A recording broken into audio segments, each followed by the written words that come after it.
भगवान की जय। श्री मौनी बाबा भगवान की जय। आज के कथा में श्री कृष्ण का अवतार, श्री बुद्ध का अवतार, कल की अवतार, श्री व्यास जी के अवतार की कथाएं सुनाई जाएंगी। तो एक नाथ से एक सज्जन ने पूछा, महाराज आपका जीवन बहुत पवित्र है किंतु हमारा ऐसा नहीं है, इसका क्या कारण है? संत ने कहा, आप मेरी चिंता न करें, मुझे तो ज्ञात हुआ है कि 7 दिनों में आपकी मृत्यु हो जाएगी। यह सुनते ही वह सज्जन हक्के बक्के रह गए। वह तत्काल घर गए और बिस्तर पर लेट गए। 7वें दिन एक नाथ उनसे मिलने पहुँचे। उन्होंने उठकर नमस्कार किया। एक नाथ ने पूछा, बताइए क्या हाल है? महाराज आज तो जाने वाला हूँ, उन सज्जन ने कहा। एक नाथ ने फिर प्रश्न किया, इन 6 दिनों में आपने कितने पाप किए? सज्जन ने कहा, पाप का विचार करने का समय ही नहीं मिला। एक नाथ ने मुस्कुराते हुए कहा, अब आप हमारे जीवन का रहस्य समझ गए होंगे। मृत्यु रूपी शेर सामने खड़ा है तो उस समय पाप किस प्रकार सूझेगा? पाप के लिए निश्चिंता चाहिए। मृत्यु का निरंतर स्मरण ही पाप से मुक्ति का उपाय है। एक बार मौनी बाबा घूमते घूमते एक झोपड़ी में पहुँचे। वहाँ एक बहुत ही कमज़ोर और गरीब बूढ़ा आदमी खाट पर पड़ा था। मौनी बाबा को देखते हुए वृद्ध उनके चरणों में गिर पड़े। वे अपनी धोती से कार के बोनट साफ करते थे और आंखों में आंसू भर के कहते जा रहे थे, बाबा तुम्हें तो मैं बहुत याद करता था, बहुत इंतजार कर रहा था। मौनी बाबा बड़े प्यार से बोले, अरे तो हम तो आ गए। इन वृद्ध का नाम शेर शाह था और ये भगनपुर के रहने वाले थे। किसी समय ये चोरी और डकैती किया करते थे, जो गुरुदेव की कृपा प्रसाद से सब छूट गया था। जब जब होई धर्म कै हानि, बाढ़ई असुर धम अभिमानी। करहि अनीति जाई नहीं बरनी, सिदहि विप्रधेनु सुर धरनी। तब तब प्रभु धरि विविध शरीरा, हरहि कृपा निधि सज्जन पीरा। असुर मारि थापहि सुरन, राखहि निज श्रुति सेतु। जग विस्तारहि विशद जस, राम जन्म कर हेतु।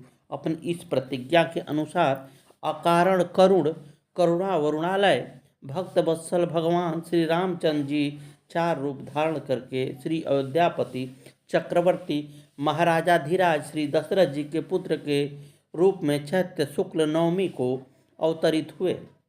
महारानी कौशल्या जी की कोख से श्री राम, श्री कैकेयी जी के कोख से श्री भरत, सुमित्रा जी के कोख से श्री लक्ष्मण और शत्रुघ्न प्रकट हुए। यथा समय जातकर्म नामकरण चूड़ाकरण यज्ञोपवीत संस्कार से आनंद संपन्न हुआ। श्री राम किशोरावस्था में प्रवेश करते हैं और जहि विधि सुखी हो ही पुर लोगा, करहि कृपा निधि सोई संजोगा। आयसु मांग करहि पुर काजा, देखी चरितार साई मन राजा। इसी हर्षोल्लास के बीच एक दिन श्री विश्वामित्र जी आए और श्री दशरथ जी महाराज से अपने यज्ञ रक्षार्थ श्री राम जी एवं श्री लक्ष्मण जी को मांग ले गए। यज्ञ में विघ्न डालने वाले ताड़का, मारीच, सुबाहु आदि असंख्यों राक्षसों का सहज ही श्री राम और लक्ष्मण ने वध कर डाला। यज्ञ निर्विघ्न संपन्न हुआ। फिर श्री विश्वामित्र जी के साथ जनकपुर में श्री सीता जी का स्वयंवर देखने के निमित्त जाकर विशाल शंभु धनु जैसे त्रिलोक्य के भटमानी वीर डिगा भी नहीं सके थे, उसे श्री राम ने मध्य से ऐसे तोड़ डाला जैसे मतवाला हाथी कमलनाल को तोड़ डालता है। पश्चात यह शुभ समाचार श्री अयोध्या भेजा गया और श्री दशरथ जी आए तो बारात लेकर श्री राम के ब्याह के लिए, परंतु ब्याह हो गया चारों राजकुमारों का। अपनी वृद्धावस्था का आभास पाकर श्री दशरथ जी महाराज ने उत्तम गुणों से युक्त और सत्य पराक्रम वाले सद्गुणशाली अपने प्रियतम श्रेष्ठ ज्येष्ठ पुत्र श्री राम को, जो प्रजा के हित में संलग्न रहते थे, प्रजा वर्ग का हित करने की इच्छा से प्रेमवश युवराज पद पर अभिषिक्त करना चाहा। तदंतर श्री राम के राजाभिषेक की तैयारियां देखकर रानी कैकेयी ने जिस समय पहले ही वर दिया जा चुका था, देव माया से मोहित होकर मंथरा से उस्काई जाकर राजा से यह वर मांगा कि श्री राम का निर्वासन और भरत का राज्याभिषेक हो। कैकेयी का प्रिय करने के लिए पिता की आज्ञा के अनुसार इनकी प्रतिज्ञा का पालन करने हेतु वीर श्री राम वन को चले। विदेह वंश वैजंती, मिथिलेश राजनंदिनी, श्री राम प्रिया, श्री जानकी एवं सुमित्रानंदन लक्ष्मण भी प्रेम बस प्रभु के साथ चल दिए। उस समय पिता दशरथ जी ने अपना सारथी भेजकर एवं पूर्ववासियों ने स्वयं साथ जाकर दूर तक उनका अनुसरण किया। श्री श्रृंगबेरपुर में गंगा तट पर अपने प्रिय सखा निषाद राज गुह के पास पहुंचकर धर्मात्मा श्री राम ने सारथी सुमंत जी को अयोध्या के लिए विदा कर दिया। निषाद राज गुह लक्ष्मण और सीता साथ श्री राम मार्ग में बहुत जल वाली अनेकों नदियों को पार करके एक वन से दूसरे वन को गए। महर्षि भरद्वाज जी का दर्शन कर गुह को वापस कर उन्होंने महर्षि वाल्मीकि जी का दर्शन किया और उनकी आज्ञा से चित्रकूट पहुंचकर वहां वे तीनों देवता और गंधर्वों के समान वन में नाना प्रकार की लीलाएं करते हुए एक रमणीय पर्णकुटी बनाकर उनमें सानंद रहने लगे। पुत्र शोक में श्री दशरथ जी के स्वर्गागमन के पश्चात वशिष्ठ जी आदि प्रमुख ब्राह्मणों द्वारा राज्य संचालन के लिए नियुक्त किए जाने पर भी महाबलशाली वीर भरत ने राज्य की कामना न करके पूज्य श्री राम को प्रसन्न करने के लिए वन को ही प्रस्थान किया और वहां पहुंचकर ज्येष्ठ भ्राता श्री राम से यूं प्रार्थना की, धर्मज्ञ आप ही राजा हो। परंतु महान यशस्वी श्री राम ने भी पिता के आदेश का पालन करते हुए राज्य की अभिलाषा न की और भरत के मांगने पर उन भरताग्रज ने राज्य के लिए न्यास रूप से अपनी खड़ाओं भरत को देकर उन्हें बार बार आग्रह करके लौटा दिया। श्री भरत ने श्री राम के चरणों का स्मरण किया और श्री राम के आगमन की प्रतीक्षा करते हुए वे नंदी ग्राम में रहकर राज्य कार्यभार संभालने लगे। श्री भरत के लौटने जाने पर सत्य प्रतिज्ञ राम ने वहां पर नागरिकों का पुनः आना जाना देखकर उनसे बचने के लिए दंडकारण्य में प्रवेश किया। उस महान वन में पहुंचकर महावीर श्री राम ने विराट नामक राक्षस को मारकर सरभंग, सुतिक्ष, अगस्त आदि मुनियों का दर्शन किया। श्री राम ने दंडकारण्यवासी अग्नि के समान तेजस्वी उन ऋषियों को राक्षसों के मारने का वचन दिया और संग्राम में उनके वध की प्रतिज्ञा की। इसके पश्चात वहां ही रहते हुए श्री राम ने इच्छानुसार रूप बनाने वाली जन स्थान निवासिनी सुपर्णखा नाम की राक्षसी को लक्ष्मण के द्वारा उसके नाक कान कटवा कर कुरूप करा दिया। तत्पश्चात सुपर्णखा के द्वारा प्रेरित होकर चढ़ाई करने वाले खर, दूषण, त्रिशिरा 14,000 राक्षसों को श्री राम ने युद्ध में मार डाला। तदंतर राक्षसेंद्र रावण ने प्रतिशोध भावना से मारीच की सहायता से श्री जानकी जी का अपहरण कर लिया और श्री जानकी जी को लेकर जाते समय मार्ग में विघ्न डालने के कारण श्री जटायु जी को आहत कर दिया। पितृवत पूज्य जटायु के द्वारा ही श्री राम को श्री जानकी का पता मिला। तब अपनी गोद में प्राण त्यागते हुए श्री जटायु को अग्नि संस्कार वन में श्री सीता जी को ढूंढते हुए उन्होंने कबंध नामक राक्षस को देखा तो उसे भी तत्काल मारकर शुभ गति प्रदान की। कबंध के द्वारा संकेत पाकर श्री राम परम भगवती सबरी जी के यहाँ गए। उसने इनका पूजन किया। श्री राम ने सबरी का मातृत्व सम्मान किया, उत्तम गति प्रदान की। फिर सबरी के संकेतानुसार श्री हनुमान जी से मिलकर सुग्रीव से मित्रता की और सुग्रीव के कथानुसार संग्राम में बाली को मारकर उसके राज्य पर श्री राम ने सुग्रीव को भी बिठा दिया। तब उन वानर राज सुग्रीव ने भी अब सभी वानरों को बुलाकर श्री जानकी जी का पता लगाने के लिए भेजा। संपाति नामक गिद्ध के पता बताने पर महाबलवान श्री हनुमान जी 100 योजन विस्तार वाले क्षार समुद्र को कूद कर लांग गए। वहां रावण पालित लंकापुरी में पहुंचकर उन्होंने अशोक वाटिका में श्री सीता जी का चिंतामग्न देखा, तब उन विदेह नंदिनी को पहचान मुद्रिका देकर श्री राम का संदेश सुनाया और उन्हें सांत्वना देकर उन्होंने वाटिका का विध्वंस कर डाला।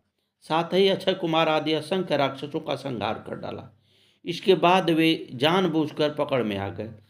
श्री ब्रह्मा जी के वरदान से अपने को ब्रह्मपाश से छुड़ा हुआ जानकर भी वीर हनुमान जी ने अपने को बांधने वाले उन राक्षसों का अपराध स्वेच्छा अनुसार सह लिया। तत्पश्चात मिथिलेश कुमारी सीता के स्थान के अतिरिक्त समस्त लंका को जला दिया। महाकवि श्री हनुमान जी श्री राम को प्रिय संदेश सुनाने के लिए लंका से लौट आए और श्री राम जी की प्रदक्षिणा कर श्री जनक जी का पता बताया। इसके अनंतर असंख्य वानर सेना को लेकर श्री राम ने महासागर के तट सूर्य के समान तेजस्वी बाण से समुद्र को क्षुब्ध किया। तब नदीपति समुद्र ने अपने को प्रकट कर दिया। फिर समुद्र के ही कहने से श्री राम ने नल नील से पुल का निर्माण कराया। उसी पुल से लंकापुरी में जाकर रावण को दल बदल मारकर भगवान राम ने श्री जानकी जी को प्राप्त किया। साध्वी सीता ने अपनी अग्नि परीक्षा दी। इसके बाद अग्नि के कहने से श्री राम श्री सीता को निष्कलंक माना। महात्मा श्री रामचंद्र जी के इस कर्म से देवता और ऋषियों सहित चराचर त्रिभुवन संतुष्ट हो गया। फिर सभी देवताओं से पूजित होकर श्री राम बहुत प्रसन्न हुए और राक्षस राज विभीषण जी को लंका का राज्य पर अभिषिक्त करके तथा स्वयं देवताओं से वर पाकर और मरे हुए बानरों को जीवित करके अपने सभी साथियों के साथ पुष्पक विमान में चढ़कर अयोध्या के लिए प्रस्थान किए। भरद्वाज मुनि के आश्रम पर पहुंचकर सबको आराम देने वाले सत्य पराक्रमी श्री राम ने भरत के पास हनुमान जी को भेजा। पुनः हनुमान जी से श्री अवध का समाचार पाकर भरद्वाज आश्रम से अयोध्या के लिए प्रस्थित हुए। श्री अयोध्या पहुंचकर श्री अवधवासियों के उमड़ते हुए अनुराग को देखकर अमित रूप प्रगटे ते ही काला, जथा जोग मिले सभी कृपाला। पश्चात श्री वशिष्ठ जी के आदेशानुसार शुभ घड़ी में श्री रामचंद्र जू राजा सिंहासन पर अभिषिक्त हुए। राम जी के सिंहासन पर बैठते ही त्रिलोक परम आनंदित हो गया। भगवान श्री राम ने दीर्घ काल तक पृथ्वी पर अभूतपूर्व सुशासन स्थापित किया। उसके राज्य में प्रजा मात्र तापत्रय से सर्वथा मुक्त थी। आज भी राम राज्य को आदर्श माना जाता है। श्री कृष्ण अवतार की कथा सुने। परित्राणां साधूनां विनाशाय च दुष्कृतां धर्म संस्थापनार्थाय संभवामि युगे युगे। साधु पुरुषों के परित्राण, दुष्टों के विनाश और धर्म संस्थापना के लिए मैं युग युग में प्रकट होता हूँ। अपने इस वचन को पूर्ण चरितार्थ करते हुए अखिल रसामृत सिंधु सर्वलोक महेश्वर स्वयं भगवान श्री कृष्ण भाद्रपद की कृष्णाष्टमी को अर्धरात्रि को कंस के कारागार में परम अद्भुत चतुर्भुज नारायण के रूप में प्रकट हुए। वात्सल्य भावित हृदयता माता देवकी की प्रार्थना पर भक्त वत्सल भगवान ने प्राकृतिक शिशु का सा रूप धारण कर लिया। श्री वासुदेव जी भगवान के आज्ञानुसार शिशु रूप भगवान को नंदालय में श्री यशोदा जी के पास सुलाकर बदले में यशोदात्मजा जगदम्बा महामाया को ले आए। गोकुल में नंद बाबा के घर ही जात कर्म आदि महोत्सव मनाए गए। भगवान श्री कृष्ण की जन्म से ही सभी लीलाएं अद्भुत और अलौकिक हैं।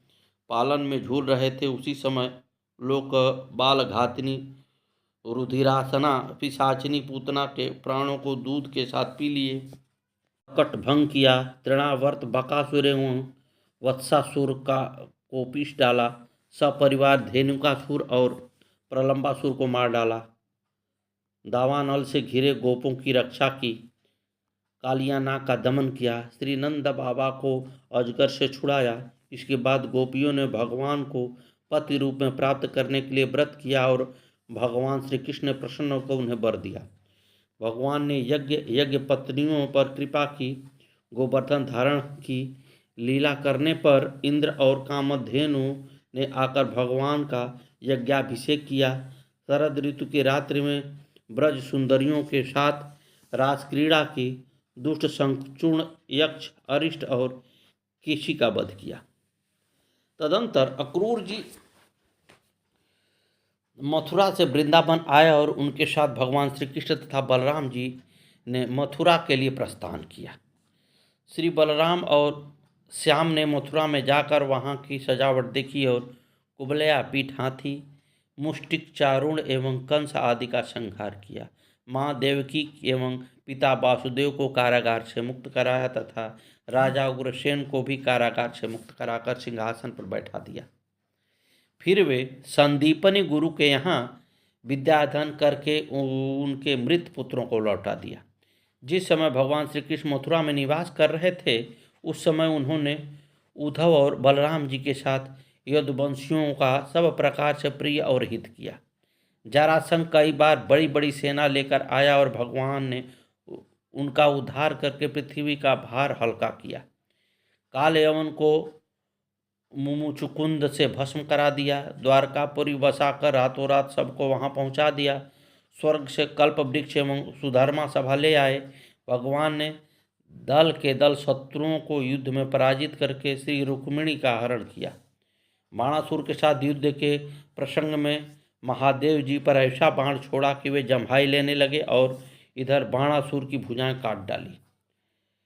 प्रज्योतिपूरक के राजा भौमासुर को मारकर 16,000 कन्याएं ग्रहण की। शिशुपाल, पौंड्रक, साल्व, दुष्ट, दंतवक्र, मूर, पंचजन आदि दैत्यों के बल पौरों को चूर्ण कर उनका वध किया।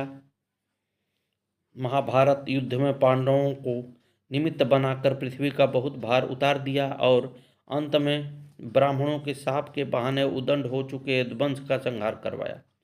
श्री उद्धव जी की जिज्ञासा पर संपूर्ण आत्मज्ञान और धर्म निर्णायक का निरूपण किया। इस प्रकार भगवान श्री कृष्ण की अनंत अद्भुत अलौकिक लीलाएं हैं जो जगत के प्राणियों को पवित्र करने वाली हैं। श्री बुद्ध का अवतार सुने। बुद्ध धर्म के प्रवर्तक महाराज सुद्धोधन के यशस्वी पुत्र गौतम बुद्ध के रूप में श्री भगवान अवतरित हुए थे, ऐसी प्रसिद्ध श्रुतियां हैं। परंतु पुराण वर्णित भगवान बुद्धदेव का प्राकट्य गया के समीप कीकट देश में हुआ था। उनके पुण्यात्मा पिता का नाम अजन बताया गया है। यह प्रसंग पुराण वर्णित बुद्धावतार की है। दैत्यों की शक्ति बढ़ गई थी, उनके सम्मुख देवता टिक नहीं सके। दैत्यों के भय से प्राण लेकर भागे। दैत्यों ने देवधाम स्वर्ग पर अधिकार कर लिया। वे स्वच्छंद होकर देवताओं के वैभव का उपयोग करने लगे, किंतु उन्हें प्रायः चिंता बनी रहती थी कि पता नहीं कब देवगण समर्थ होकर पुनः स्वर्ग छीन लें। सुस्थिर साम्राज्य की कामना से दैत्यों ने सुराधीप इंद्र का पता लगाया और उनसे पूछा, हमारा अखंड साम्राज्य स्थिर है, इसका उपाय क्या है? देवाधीप इंद्र ने शुद्ध भाव से उत्तर दिया, सुस्थिर शासन के लिए यज्ञ एवं वेद विहित आचरण आवश्यक है। दैत्यों ने वैदिक आचरण एवं महायज्ञ का अनुष्ठान प्रारंभ किया। फलतः उनकी शक्ति उत्तरोत्तर बढ़ने लगी। स्वभाव से ही उदंड और निरंकुश दैत्यों का उपद्रव बढ़ा। जगत में असुर भाव का प्रसार होने लगा। असहाय, निरुपाय, दुखी देवगण जगतपति श्री विष्णु के पास गए, उनसे करुण प्रार्थना की। श्री भगवान ने उन्हें आश्वासन दिया। श्री भगवान ने बुद्ध का रूप धारण किया। उनके हाथ में मर्जनी थी और वे मार्ग को बुहारते हुए उस पर चरण रखते थे। इस प्रकार भगवान बुद्ध दैत्यों के समीप पहुँचे और उन्हें उपदेश दिया, यज्ञ करना पाप है। यज्ञ से जीव हिंसा होती है। यज्ञ की प्रयत्नशील रहता यज्ञ की प्रज्वलित अग्नि में ही कितने जीव भस्म हो जाते हैं। देखो, मैं जीव हिंसा से बचने के लिए कितना प्रयत्नशील रहता हूँ। पहले झाड़ू लगाकर पथ स्वच्छ करता हूँ और उस पर मैं पैर रखता हूँ। सन्यासी बुद्धदेव के उपदेश से दैत्यगण प्रभावित हुए। उन्होंने यज्ञ एवं वैदिक आचरण का परित्याग कर दिया। परिणामतः कुछ ही दिनों में उनकी शक्ति क्षीण हो गई। फिर क्या था? देवता ने उन दुर्लभ और प्रतिरोधहीन दैत्यों पर आक्रमण कर दिया। असमर्थ दैत्य पराजित हुए और प्राण रक्षार्थ यत्र तत्र भाग खड़े हुए। देवताओं का स्वर्ग पर पुनः अधिकार हो गया। इस प्रकार सन्यासी के वेश में भगवान बुद्ध ने त्रिलोक का मंगल किया। कलयुग में बौद्ध धर्म के प्रवर्तक के रूप में गौतम बुद्ध ने जन्म लिया। श्री बुद्ध जी का बचपन का नाम सिद्धार्थ था। ये स्वभाव से बड़े दयावान थे। किसी का किंचित मात्र भी दुख देख लेते तो विकल हो जाते। यही कारण था कि उनके पिता राजा शुद्धोधन की ओर से राज्य में ऐसी व्यवस्था थी कि कोई दुखमय प्रसंग इनके दृष्टिपथ पे न आए। परंतु यह सब होने पर भी दैव योग से एक दिन सहसा एक रुग्ण पुरुष को, कुछ ही दिन बाद एक अत्यंत वृद्ध पुरुष को, पश्चात एक मृत को देखकर इनकी आत्मा सिहर उठी और उसी दिन से ये जगत से उदास हो गए। इनकी यह उदासीनता माता पिता को खली और इन्हें जगत प्रपंच में फंसाने के लिए अत्यंत रूपवती यशोधरा नाम की कन्या से विवाह कर दिया और समय पर सिद्धार्थ के राहुल नामक एक पुत्र भी उत्पन्न हुआ। परंतु उदासीनता मिट नहीं बल्कि बढ़ती जा रही थी। परिणाम स्वरूप अपनी प्रिय पत्नी यशोधरा, नवजात पुत्र राहुल, स्नेह मूर्ति पिता महाराज शुद्धोधन तथा वैभव संपन्न राज, इन सबको ठुकरा कर युवावस्था में ही गौतम घर से निकल पड़े। केवल तर्कपूर्ण बौद्धिक ज्ञान उन्हें संतुष्ट करने में समर्थ नहीं था। उन्हें तो रोग पर, बुढ़ापे पर और मृत्यु पर विजय पानी थी। उन्हें शाश्वत जीवन, अमरत्व अभीष्ट था। प्रख्यात विद्वानों, उद्दट शास्त्रज्ञों के समीप वे गए, किंतु वहां उनको संतोष नहीं हुआ। आश्रम से विद्वानों से निराश होकर वे गया के समीप वन में आए और तपस्या करने लगे। जाड़ा, गर्मी, वर्षा में भी बुद्ध जी वृक्ष के नीचे अपनी वेदिका पर स्थिर बैठे रहे। उन्होंने सब प्रकार का आहार बंद कर दिया। दीर्घकालीन तपस्या के कारण उनके शरीर का मांस और रक्त सूख गया। केवल हड्डियां, नसें और चर्म ही शेष रह गया। गौतम का धैर्य अविचल था। कष्ट क्या है इसे वे अनुभव ही नहीं करते थे, किंतु उन्हें अपना अभीष्ट प्राप्त नहीं हो रहा था। सिद्धियां मंडराती, परंतु वे सच्चे साधक, सच्चे मुमुक्षु के लिए सिद्धियां बाधक हैं। अतः गौतम ने उन पर दृष्टिपात भी नहीं किया। एक दिन जहाँ गौतम तपस्या कर रहे थे, उस स्थान के समीप के मार्ग से कुछ स्त्रियां गाती बजाती निकली। वे जब गौतम की तपोभूमि के पास पहुंची तब एक गीत गा रही थी, जिसका आशय था, सितार के तारों को ढीला मत छोड़ो, नहीं तो वे बेसुरे हो जाएंगे, परंतु उन्हें इतना खींचो भी मत कि वे टूट जाएं। गौतम के कानों में वह संगीत ध्वनि पड़ी। उनकी प्रज्ञा में सहसा प्रकाश आ गया। साधना के लिए केवल कठिन तपस्या ही उपयुक्त नहीं है, संयमित भोजन एवं नियमित निद्रा आदि व्यवहार भी आवश्यक है। सद्गुरुदेव भगवान की जय। इस प्रकार सम्यक बोध प्राप्त कर लेने पर गौतम का नाम गौतम बुद्ध पड़ा। तत्वज्ञान होने के बाद भगवान बुद्ध वाराणसी चले आए और अपना सर्वप्रथम उपदेश उन्होंने सारनाथ में दिया। सत्य, अहिंसा, अस्तेय, अपरिग्रह, ब्रह्मचर्य, नृत्य गानादि त्याग, सुगंध माला त्याग, असमय भोजन त्याग, कोमल शैया त्याग, कामनी कंचन का त्याग, ये 10 सूत्र आपने दुख उन्मूलन एवं निर्वाण प्राप्ति में परमोपयोगी बताया है। धम्मः शरणं गच्छामि, बुद्धं शरणं गच्छामि, संघं शरणं गच्छामि, ये बुद्ध जी का शरणागति मंत्र है। कलयुग के अंत में जब सत्पुरुषों के घर भी भगवान की कथाओं में बाधा होगी, ब्राह्मण, क्षत्रिय और वैश्य पाखंडी हो जाएंगे और शूद्र राजा हो जाएंगे, यहाँ तक कि कहीं भी स्वाहा स्वधा और खटकार की ध्वनि नहीं सुनाई पड़ेगी, राजा लोग प्रायः लुटेरे हो जाएंगे, तब कलयुग का शासन करने के लिए भगवान बालक रूप में संभल ग्राम में विष्णु यश के घर में अवतरण ग्रहण करेंगे। परशुराम जी उनके वेद पढ़ाएंगे, शिव जी शास्त्रोत्र का संधान सिखाएंगे, साथ ही एक घोड़ा और एक खड़ग देंगे। तब कल्कि भगवान ब्राह्मणों की सेना साथ लेकर संसार में सर्वत्र फैले हुए मलेच्छों का नाश करेंगे। पापी दुष्टों का नाश करके वे सतयुग के प्रवर्तक होंगे। वे ब्राह्मण कुमार बड़े ही बलवान, बुद्धिमान और पराक्रमी होंगे। धर्म के अनुसार विजय प्राप्त कर वो चक्रवर्ती राजा होंगे और इन संपूर्ण जगत को आनंद प्रदान करेंगे। किन्नर नाग सिद्ध गंधर्वा, बंधुओं समेत चले सुर सर्वा, विष्णु विरंचि महेशु विहाई, चले सकल सुरजान बनाई। सती बिलोकी व्योम विमाना, जात चले सुंदर विधि नाना। सद्गुरुदेव भगवान की जय। भवन जब गई भवानी, दक्ष त्रास काहू न सनमानी। सादर भलहि मिली एक माता, भगिनी मिली बहुत मुस्काता। दक्षन कछु पूछी कुशलाता, सीत बिलोक सती बिलोकी जरे सब गाता।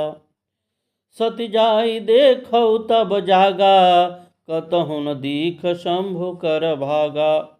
तब चित चढ़ौ जो शंकर कहु, प्रभु अपमान समुझि उरदहु। पाछिय देखूं न हृदय से व्यापा, जस यह भयौ महापरितापा। यद्यपि जग दारुण दुख नाना, सबते कठिन जाति अपमाना। समझि सो सुताहि भयौ अति क्रोधा, बहुविधि जननी किन्ह प्रबोधा। यद्यपि जगत में अनेक प्रकार के दारुण दुख हैं, तथापि जाति अपमान सबसे बढ़कर कठिन है, यह समझकर सती जी को बड़ा क्रोध हुआ। माता ने उन्हें बहुत समझाया बुझाया। शिव अपमानु न जाई सही, हृदय न होई प्रबोध। सकल सभहि हटे हटकी, तब बोली बचन सक्रोध। सुनहु सभासद सकल मुनिंदा, कहीं सुनी जिन्ह शंकर निंदा। सो फल तुरत लहब सब काहू, भली भांति पछिताब पिताहु। हे सभासदो सब मुनियों सुनो, जिन लोगों ने यहाँ शिव जी की निंदा की या सुनी है, उन सबको उसका फल तुरंत ही मिलेगा और मेरे पिता दक्ष भी भली भांति पछताएंगे। संत शंभो श्रीपति अपवादा, सुनिय जहाँ तहाँ सिमर जादा। काटियता सुजीभ सुबसाई, श्रवण मुदिनत चलिय पराई। जहाँ संत शिव जी और लक्ष्मीपति भगवान विष्णु की निंदा सुनी जाए, वहाँ से मर्यादा है कि यदि अपना बस चले तो उस निंदक का जीभ काट लें, अन्यथा वहाँ से कान बंद करके भाग जाएं। जगता तमा महेश पुरारी, जगत जनक सबके हितकारी। पिता मंदमति निंदत तेहि, दक्ष शक्रु संभव यह देहि।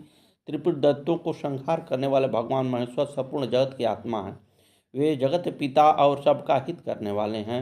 मेरा मंद बुद्धि पिता उनकी निंदा करते हैं और मेरा यह शरीर दक्ष के ही वीर से उत्पन्न है। तजहूँ तुरत देऊँ तेहि हेतु, उरधरि चंद्र मौलि वृख केतु।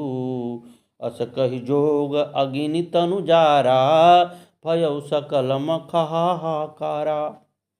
इसलिए चंद्रमा को ललाट पर धारण करने वाले वृक्कुत शिव जी का हृदय में धारण करके मैं इस शरीर को तुरंत त्यागता हूँ। ऐसा कहकर सती जी ने योगाग्नि में अपना शरीर भस्म कर डाला। सारी यज्ञशाला में हाहाकार मच गया। साथी महाराज